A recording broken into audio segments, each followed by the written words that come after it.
இன்றைய தேவ வார்த்தை: மனுஷருடைய இருதயத்திலுள்ள கவலை அதை ஒடுக்கும், நல்வார்த்தையோ அதை மகிழ்ச்சியாக்கும்.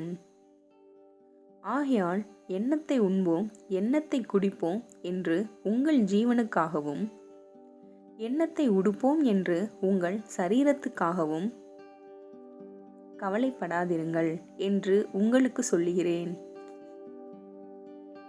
ஆகாரத்தை பார்க்கிலும் ஜீவனும், உடையை பார்க்கிலும் சரீரமும் விசேஷித்தவைகள் அல்லவா? கவலைப்படுகிறதினாலே உங்களில் எவன் தன் சரீர அளவோடு ஒரு முழத்தை கூட்டுவான்? உடைக்காகவும் நீங்கள் கவலைப்படுகிறதென்ன? காட்டு புஷ்பங்கள் எப்படி வளருகிறதென்று கவனித்து பாருங்கள். அவைகள் உழைக்கிறதும் இல்லை, நூற்கிறதும் இல்லை. ஆகையால் எண்ணத்தை உண்போம், எண்ணத்தை குடிப்போம், எண்ணத்தை உடுப்போம் என்று கவலைப்படாதிருங்கள். ஆகையால் நாளைக்காக கவலைப்படாதிருங்கள், நாளைய தினம் தன்னுடையவைகளுக்காக கவலைப்படும். அந்தந்த நாளுக்கு அதினதின் பாடு போதும். மத்தேயு 6. கர்த்தர் உங்களை ஆசீர்வதிப்பாராக.